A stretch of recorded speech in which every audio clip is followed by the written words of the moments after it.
அன்பார்ந்த ரிஷபம் ராசி ரிஷபம் லக்னம் ஆண் பெண் இருபாலர்களும் மற்றும் அனைவரும் நமது சேனலுக்கு அற்புதமான முறையில் பேராதரவு கொடுத்து கொண்டிருப்பதற்கு கோடான கோடி நன்றி கலந்த கனிவான வணக்கங்கள்.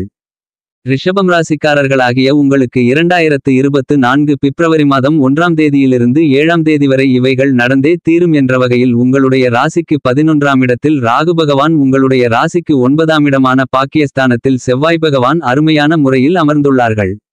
எனவே இது நடந்தே தீரும் என்று இருக்கக்கூடிய விஷயங்களாக எதுவெல்லாம் அமைகின்றன என்று ஆராய்ச்சி செய்து பார்க்கின்றபோது ரிஷபம் ராசிக்காரர்களாகிய உங்களுக்கு இந்த காலகட்டத்தில் ராசிக்கு 11ஆம் இடமான லாபஸ்தானத்தில் வீற்றிருக்கக்கூடிய ராகு பகவானால் ஏற்படக்கூடிய அனைத்து விதமான சிரமங்களையும் விளக்கக்கூடிய வகையில் அருமையான அற்புதமான அமைப்பில் ராகு பகவான் சஞ்சரிக்கும்போது ராசிக்கு 9ஆம் இடமான பாக்கியஸ்தானத்தில் மங்களக்காரரான பூமிகாரரான செவ்வாய் பகவான் ஆட்சி உச்சம் பெறுகிறார் என்பது மட்டுமில்லாமல் இந்த செவ்வாய் பகவானுடன் இணைந்து சூரியன், புதன் போன்ற கிரகநிலைகளும் ராசிக்கு 9ஆம் இடமான பாக்கியஸ்தானத்தில் பயணிக்கக்கூடிய இந்த காலகட்டத்தில் பலவகையான சங்கடங்கள் குறைந்து மறைந்து நீங்கள் எதிர்பார்க்கக்கூடிய காத்திருக்கும் மகிழ்ச்சியான நல்லபல அதிர்ஷ்ட முன்னேற்ற யோகங்கள் கண்டிப்பாக உங்களுக்கு கிடைப்பதற்கான வாய்ப்புகளும் யோகங்களும் உண்டு என்பதை கிரகநிலைகள் உறுதி செய்கின்றன.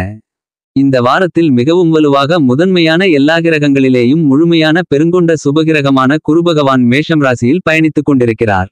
மேஷம் ராசியில் தன்னுடைய நட்பு கிரகமாக இருக்கக்கூடிய செவ்வாய் பகவானின் ஆட்சி வீடான மேஷம் ராசியில் சஞ்சரிப்பதால் அதிவிரைவாக அனைத்து வகையான காரியங்களிலும் நன்மைகளை ஏற்படுத்திக் கொடுக்கிறார். ஏனெனில் தன்னுடைய மேஷம் ராசியின் பயணகாலகட்டத்தில் கிட்டத்தட்ட முழுபகுதியை கடந்து முடிக்கப் போகின்ற தருவாயில் இப்போது இருக்கின்றார்.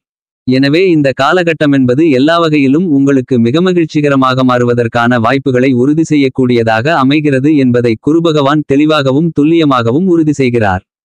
மேலும் குருபகவான் தன்னுடைய சுப பார்வைகளால் மிக அருமையான முறையில் அதீதமாக அபரிவிதமாக சிம்மம், துலாம் மற்றும் விருச்சிகம் ஆகிய ராசிகளை பார்த்து அந்த ராசிகளை வலுப்பெற செய்கிறார்.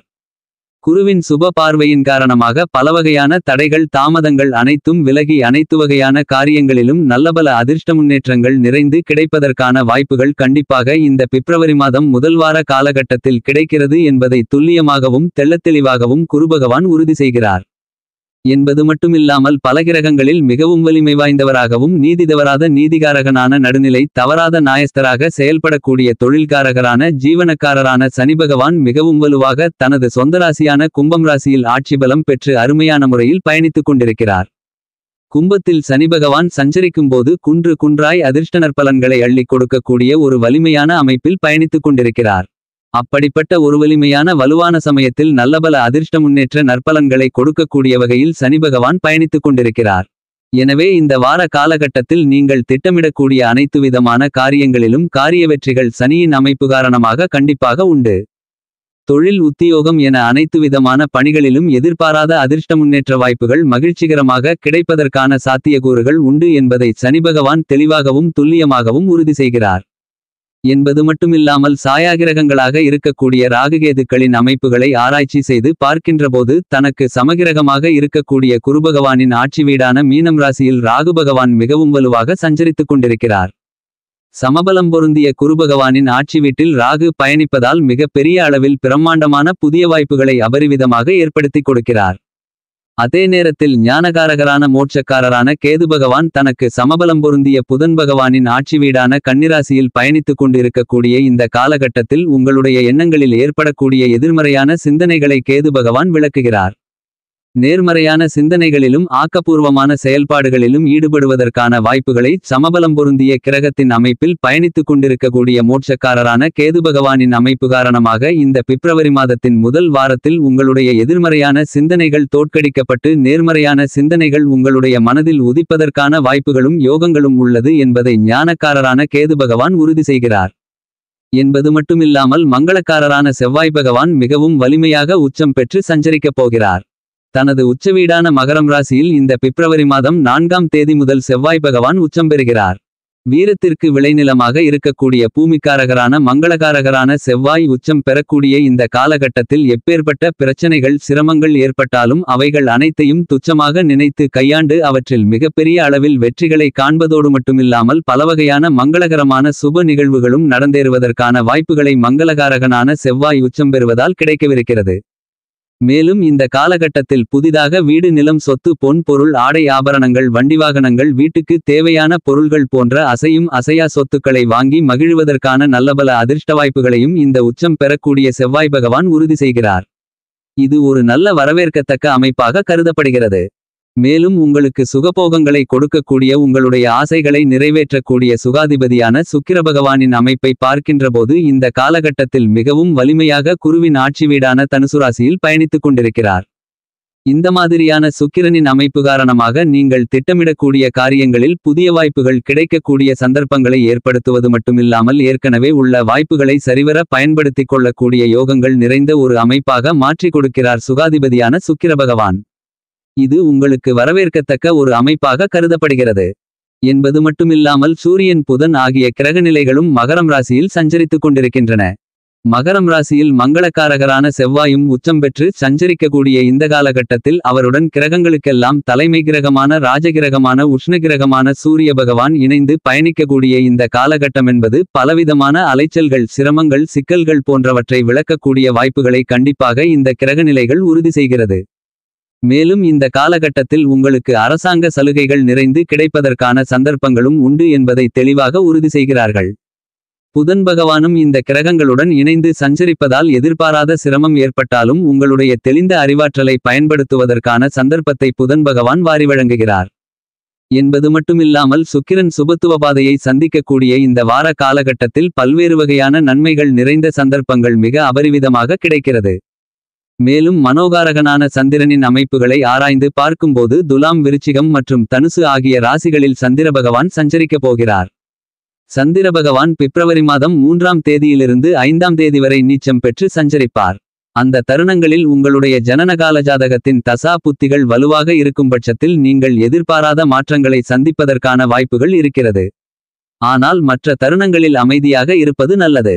ஏனெனில் சந்திரன் நீச்சம் பெறக்கூடிய காலகட்டங்களில் சிறு சிறு எதிர்பாராத நிகழ்வுகளை சந்திப்பதற்கான வாய்ப்பு கண்டிப்பாக இருக்கிறது என்பதை மனோகாரகரான சந்திர பகவான் உறுதி செய்கிறார்.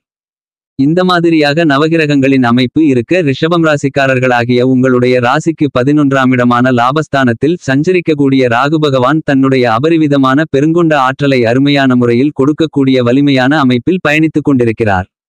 எனவே இந்த காலகட்டத்தில் உங்களுடைய ராசிக்கு 8ஆம் இடமான அஷ்டமஸ்தானத்தில் உங்களுடைய ராசியின் அதிபதி இருந்தாலும் அவரால் பெரிய அளவிற்கு சிரமங்களில்லை நன்மைகள் கண்டிப்பாக கிடைப்பதற்கான வாய்ப்புகள் உண்டு. மேலும் இந்த காலகட்டத்தில் உங்களுடைய ராசிக்கு 12ஆம் இடமான விரயஸ்தானத்தில் பெருங்கொண்ட சுபகிரகமான குருபகவான் பயணித்துக் கொண்டிருக்கிறார்.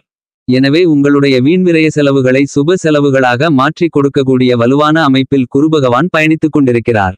உங்களுடைய ராசிக்கு லாபஸ்தானத்தில் ராகு பகவான் நின்று கொண்டிருப்பதால் உங்களுக்கு அனைத்து விதமான தடைகளையும் விலக்கி உங்களுடைய எதிர்பார்ப்புகளை பூர்த்தி செய்யக்கூடிய நன்மைகள் நிறைந்த ஒரு அமைப்பாக மாறுகிறது என்பதில் எந்தவிதமான மாற்றுக்கருத்துமில்லை. ஏனெனில் ராகு மிகவும் மிஞ்சிய சக்தி வாய்ந்த கிரகமாக நிஜ வாழ்க்கையில் கருதப்படுகிறது. எனவே உங்களுடைய குடும்பத்தில் ஒற்றுமை என்பது அதிகரிக்கும். கணவன் மனைவிக்கு இடையே காதல் அன்பு அந்நியோன்யம் அதிகரிக்கும். இதுவரையில் பிரிந்திருந்த கணவன் மனைவி மறுபடியும் இணைந்து அற்புதமான முறையில் மகிழ்ச்சியாக ஆனந்தமாக வாழ்வதற்கான வாய்ப்புகளும் யோகங்களும் கண்டிப்பாக கிடைக்கவிருக்கிறது என்பதில் சந்தேகமில்லை. என்பது மட்டுமில்லாமல் இந்த காலகட்டத்தில் மங்களகாரகரான பூமிகாரகரான செவ்வாய் பகவான் உங்களுடைய ராசிக்கு 9ஆம் இடமான பாக்கியஸ்தானத்தில் உச்சம் பெறுகிறார்.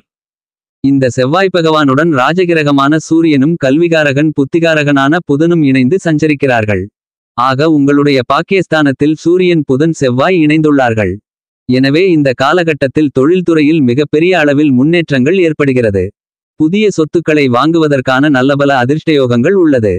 நீங்கள் எதிர்பார்த்து கொண்டிருக்கக்கூடிய மங்களகரமான சுப நிகழ்வுகள் திடீரென உறுதி செய்யப்படுவதற்கான யோகங்களும் நிறைந்த ஒரு காலகட்டமாக இந்த வார காலகட்டம் ரிஷபம் ராசிக்காரர்களாகிய உங்களுக்கு மாறுகிறது என்பதை மங்களக்காரகனாக பூமிக்காரகனாக இருக்கக்கூடிய செவ்வாய் உறுதி செய்கிறார்.